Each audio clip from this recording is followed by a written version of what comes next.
Welcome to Design Everest. Today in our program, we have Matthew Bowles, the co-founder and the architect of Malcolm Architect and Design with us.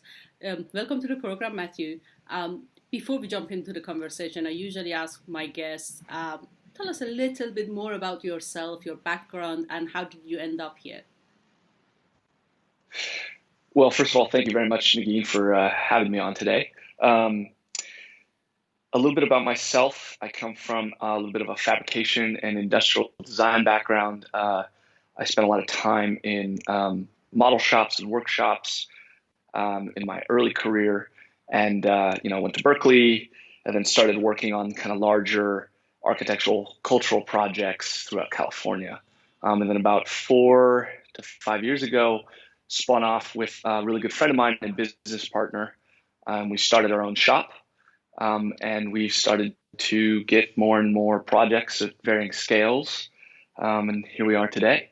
I have worked on quite a few projects with Design Everest. So I believe that's my connection to the program. Okay, I think nowadays one of the first questions we have to ask each other is how COVID-19 is treating you and your business.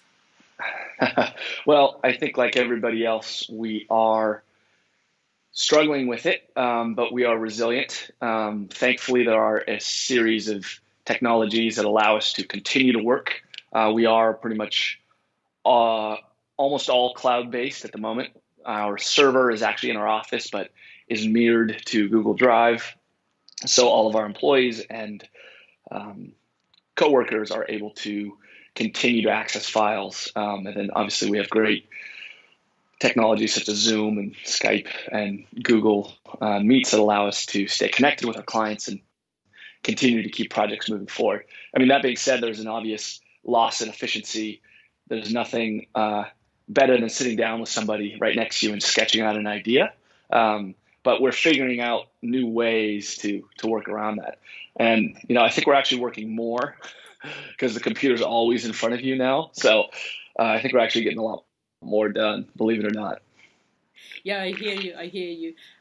But technology has been part of your business even before COVID. You've been working on speculative projects quite a lot and testing new technologies and things like that.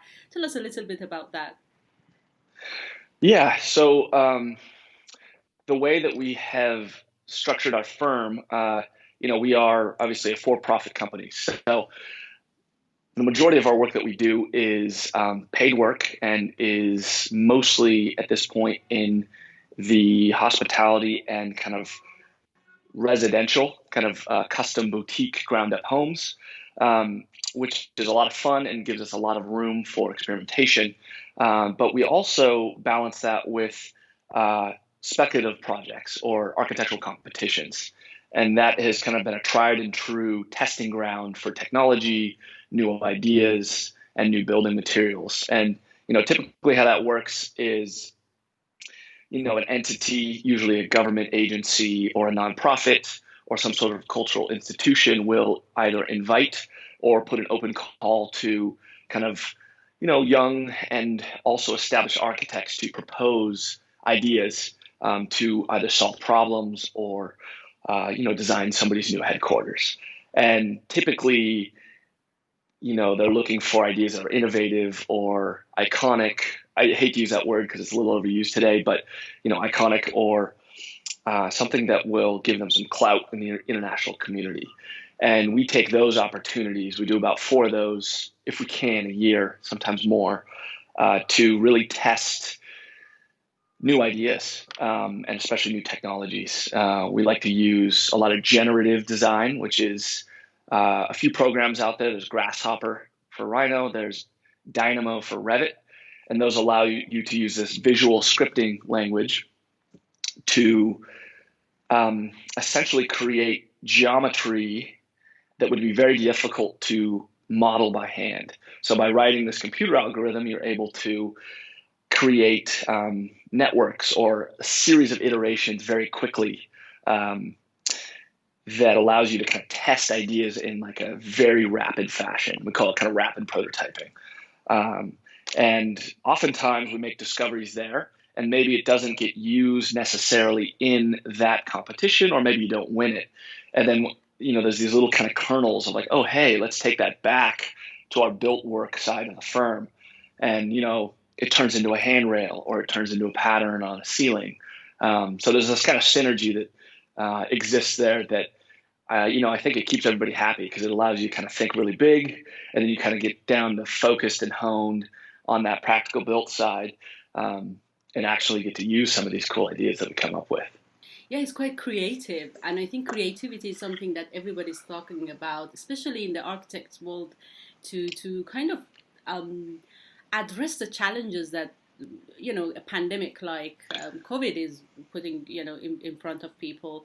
Do you see Right. any room for that? Any kind of moving forward from now, using that kind of creativity and technology, testing new ideas for the future of, for example, especially in hospitality that you've been working on? Yeah, I think so.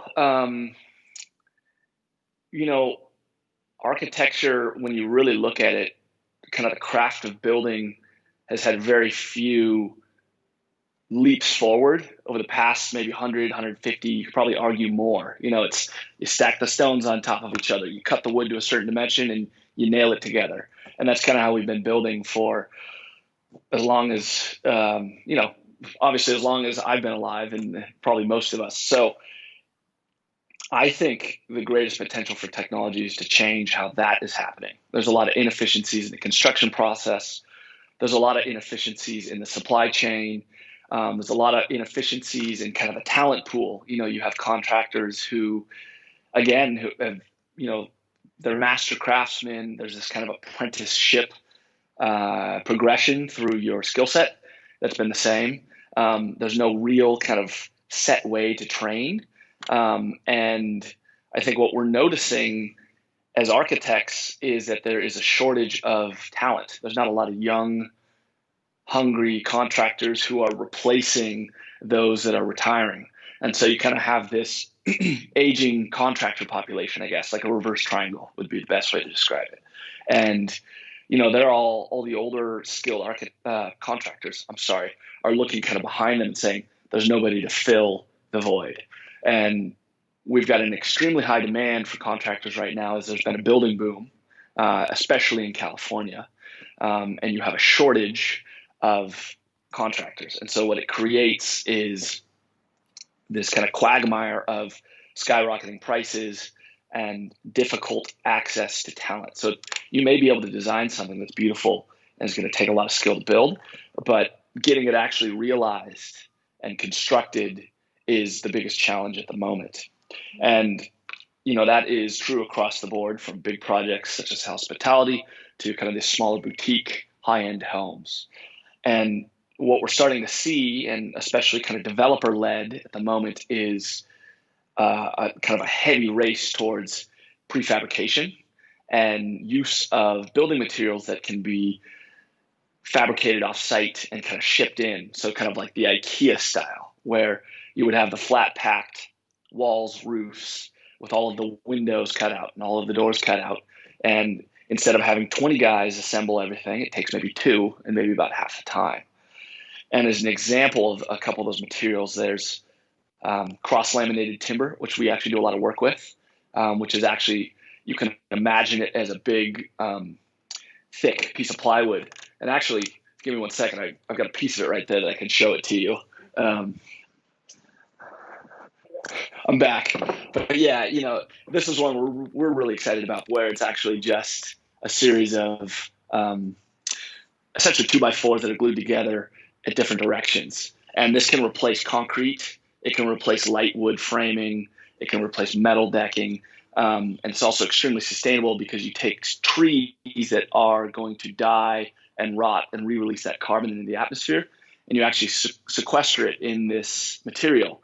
This will last couple hundred years. So things like that, and this could be milled off-site and assembled very quickly. So I So think you're what was starting it? to see. Yeah, that's really interesting, and I've seen different, architects firms doing the same as you mentioned, and it's becoming quite trendy in California. But what is Right. the response from the clients? How they're, viewing this? Well, it depends on who your client is. I would say most clients are bottom line driven. So if it's going to make the project go faster, if it's going to make the project cost less, that's typically how we find a way to include these into, well, that's kind of the narrative that you typically have to take to get these new materials included. For a lot of our more developer, financial minded clients, I think demonstrating that the CLT material in particular goes up twice as fast as concrete, I think there's a few different numbers out there, and it happens quieter, which disturbs the neighbors less. And also, it's less labor, it goes up quicker. The actual material itself is slightly more expensive. But as I mentioned earlier, labor costs is what's really going to get you in construction at the moment. So that's kind of how we sell that one. Other clients who are a little bit more ecological or kind of environmentally minded, or maybe aesthetically driven, there's the kind of the narrative that obviously the carbon sequestration, it's wood, it's beautiful. You don't have to finish the interior of it. You can just leave it exposed. And that's also an economic argument because then you're not painting, you're not covering it with drywall, you're not covering it with cement plaster, et cetera, et cetera. So, there's these different ways to kind of integrate these new technologies into the building process. You mentioned about the state of construction industry in the Bay Area where you're working and the lack of new talent. Right. Do you see any solution? Do you have any offering for the solution for that? Whew, yeah, I've got a few ideas. I personally think that there needs to be some sort of training, not academy, but some sort of flow or process. Like if you look at how contractors are trained or how they become a master craftsman, it's kind of mired in it's a bit unorganized. There's no real set process. It's like, okay, I want to be a general contractor. Let me find somebody who's one. Let me see if I can go get a job, and I'll start sweeping the floor, and then they'll eventually let me start cutting wood, and then I'll become a framer and I'll nail things in. And then after that, there's kind of like this track of you find somebody who knows what they're doing and you ask them to mentor you. I think that we need more or less kind of regional academies or regional training programs where instead of this kind of organic, maybe inefficient process, you go in, it's a quick school, it's kind of like a tradesman school. You go in, they teach you exactly what you need. They say, hey, there's a shortage of this. This is going to be a high paying job. Let's kind of funnel you this way. And you kind of fill the voids. And you can kind of maybe more or less control or direct the flow and kind of a place. So, that's one way. I think the other way is really investing in new building technology. I think there's a lot of companies exploring robotics and artificial intelligence and augmented reality to increase the efficiency of those existing contractors. So, glasses that show you the nail pattern on the shear wall. So you don't have to look at the drawings that are right in front of you and you just nail those nails in. And then on the very extreme, robots that actually come in and put up the drywall or robots that stack bricks. And, I think those are quite a ways out. Construction's such a messy project. Nothing is standardized at this point. So, if you were going to use a robot, they really rely on regularity. But I think if you kind of merge those together, kind of an enhanced training program, kind of fast tracking the apprenticeship program, and maybe pairing that with efficiencies in construction technology, I think that's where I would be really focusing my effort. That's quite interesting. Thank you so much. It's been a really informative conversation. I've learned a lot, definitely. Of course. Well, thank you very much. I love talking about this stuff. Lovely. Good luck. Thank you very much. Good to talk to you.